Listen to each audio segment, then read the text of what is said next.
எங்க வீட்டுக்கு வரையா? வா சபரி வா. அவனே எங்களுக்கு குழந்தை. எங்கள் வீட்டில் நான், அம்மா, அக்கா 3 பேருக்கு அவனே குழந்தை. இப்போ அவனுக்கு ஒரு குழந்தைன்னு எங்களால் நம்பவே முடியல. அது ஏதோ எங்கள் வீட்டில் வேற யாருக்கோ ஒரு குழந்தை பிறந்த மாதிரி தான் இருக்கே தவிர அவனோட பொண்ணுன்னு நம்ப முடியல. சக்திக்கு வந்து இந்த டெலிவரி டைம் வந்தபோது வந்து நானும் எங்கள் அக்கா வந்து பயங்கரமாக இவன் கிடையாது. ஒரே நிமிஷம். என்ன நல்ல மோட்டிவேஷன் கமான் சிவா நான் வந்து பக்கத்துல வந்து கத்திக்கிட்டே நான் தான் வந்து அட்மிட் ஆயிட்டோம். முன்னாடி நாளே இன்டியூஸ் பண்ணிட்டாங்கல்ல இவரு. அப்ப அட்மிட் அப்பல் நீ நிறுத்து. அப்ப வந்து யார் என் கூட இருந்தான்னா தச்சு மட்டும்தான். அதாவது செகண்ட் அக்கா. சரிங்க.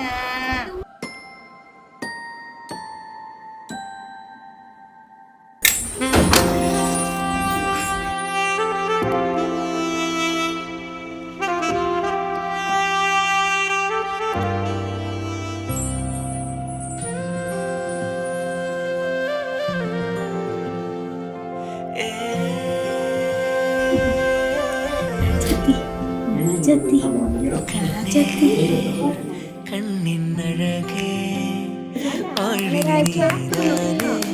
போதுமே நெஞ்சே எந்த உயிரே தோள்களில் நீ தூங்கு வாரமே யான் கேட்கும் குரல் நீ தினம் நான் பார்க்கும்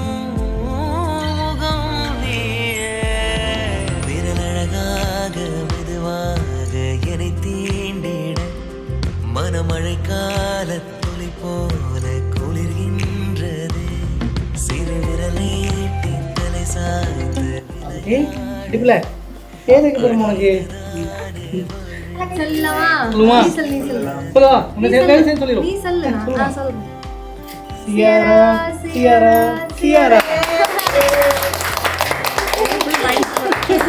ஒன்னு உனக்கு பேர் வச்சு தான் கை தட்டுறாங்க. சியாரா அப்படின்னு வச்சிருக்கோம். மீனிங் வந்து பியோர், புனிதமானது, தூய்மையானது.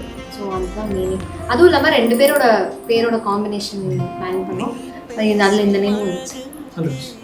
அதனால அந்த பேர் வச்சோம்.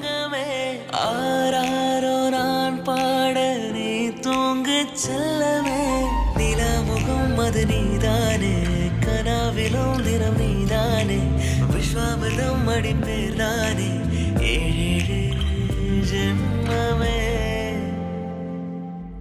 ஆராரோ ஆரீராரோ கண்ணே ஆராரோ ஆரீராரோ விரலழகாக மெதுவாக என்னை தீண்டிட மனமழை கால துளி போல குளிர்கின்றது.